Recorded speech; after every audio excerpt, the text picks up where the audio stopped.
जब सुकून न मिले दिखावे की बस्ती में, तब खो जाना मेरे श्री राम की मस्ती में। प्रभु श्री राम के चरणों में प्रणाम और सभी भक्त प्रेमियों को मेरी जय सिया राम। रामायण मानव से महामानव बनने की सीख देती है। असुविधा में रहकर भी एक इंसान पूरी दुनिया को जीत लेता है। रामायण एक अथाह सागर की भांति है, जिसमें डुबकी लगाने पर भी इसकी गहराई का अंदाज़ा नहीं लगाया जा सकता।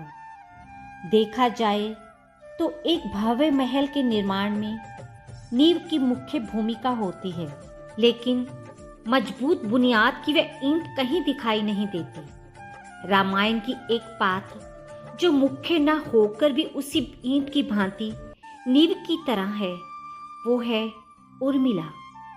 उर्मिला मूक पात्र होकर भी बहुत कुछ बोलती है।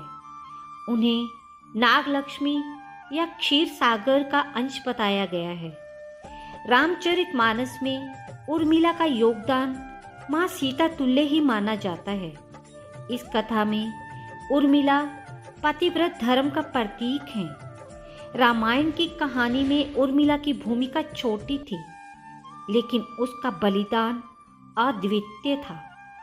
उर्मिला की मनोदशा का वर्णन करते हुए मैथिली शरण गुप्त ने लिखा है, मानस मंदिर में सती पति की प्रतिमा था, चलती सी उस विरह में बनी आरती आप। आंखों में प्रिय मूर्ति थी, भूले थे सब भोग, हुआ योग से भी अधिक उसका विषम वियोग। 8 पहर 64 घड़ी स्वामी का ही ध्यान, छूट गया पीछे स्वयं उससे आत्मज्ञान। हमारा आज का प्रसंग समर्पित है रामायण की एक ऐसी पात्र जो मुख्य न होकर भी मुख्य थी। वह थी लक्ष्मण की पत्नी और जनक नंदिनी सीता की अनुजा उर्मिला।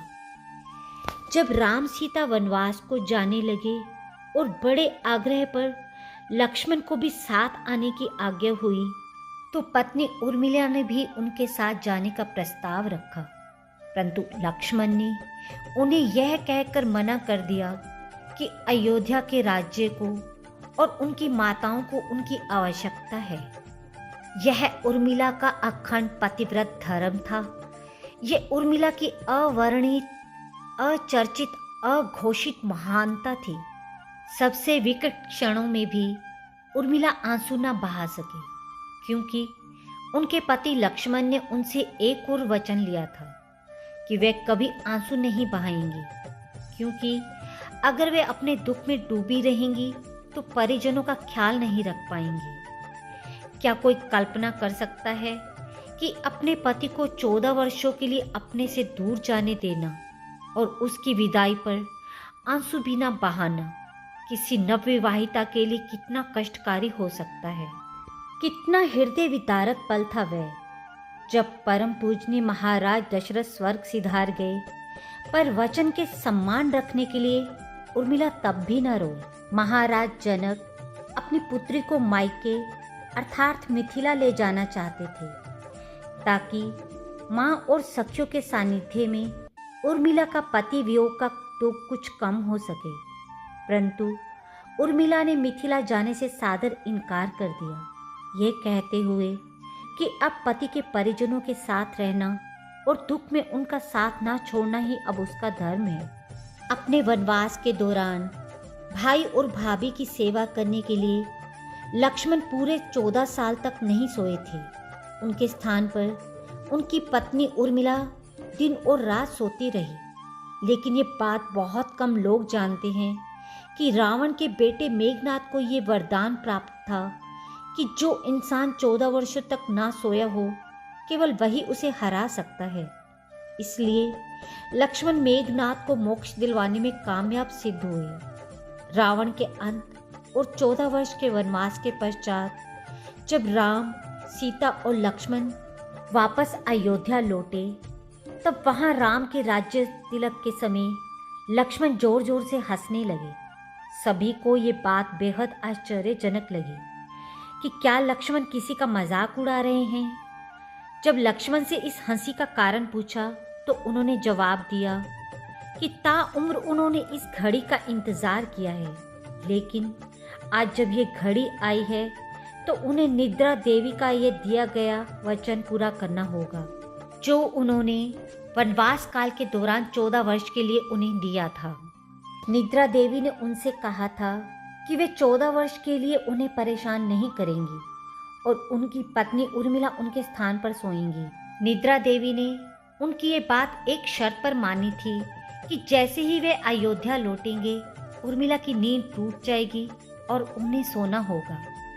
लक्ष्मण इस बात पर हंस रहे थे कि अब उन्हें सोना होगा और वे राम का राज तिलक नहीं देख पाएंगे। उनके स्थान पर उर्मिला ने यह रस्म देखी थी। लक्ष्मण की विजय का मुख्य कारण उर्मिला थी। मेघनाद के वध के बाद उनका शव राम जी के खेमे में था। जब मेघनाद की पत्नी सुलोचना उसे लेने आई, पति का छिन्न शीश देखते ही सुलोचना का हृदय अत्यधिक द्रवित हो गया।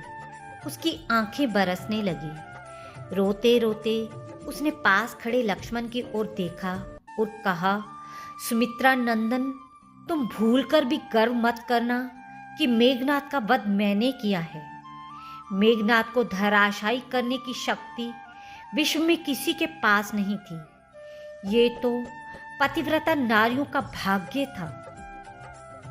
ऐसा कहा जाता है कि माता सीता से ज्यादा कष्ट उर्मिला ने सहे थे, क्योंकि उर्मिला न केवल 14 वर्ष तक अपने अर्धांग लक्ष्मण से दूर रही थी, बल्कि लक्ष्मण की दी हुई सौगंध के कारण उन्होंने अपनी आंख से 14 वर्ष तक एक आंसू तक नहीं बहाया। माता सीता तो पूजनीय हैं ही, लेकिन उर्मिला का त्याग भी कमतर ना था। रामायण का गहनता से अध्ययन करें तो ये सार निकल कर आता है कि लक्ष्मण की पत्नी उर्मिला ने अपनी आकांक्षाओं को मिटाकर धैर्य पूर्वक एक योगी की तरह पति वियोग की अग्नि में स्वयं को तपाकर कुंदन बनाया। विपत्ति के समय ही सच्चे नायक उभरते हैं। उन्होंने समय की जरूरत को समझा और उसके अनुसार निर्णय लिया। उर्मिला ने जो दुख सहे उस पर वो आंसू भी नहीं बहा पाई। धन्य है रामायण की पात्रा उर्मिला। एक बार प्रेम से बोलिए जय सिया राम। आपको आज का प्रसंग कैसा लगा? अपनी प्रतिक्रिया और विचार कृपया नीचे कमेंट बॉक्स में दें और मेरे चैनल को सब्सक्राइब और वीडियो को लाइक करना ना भूलिएगा।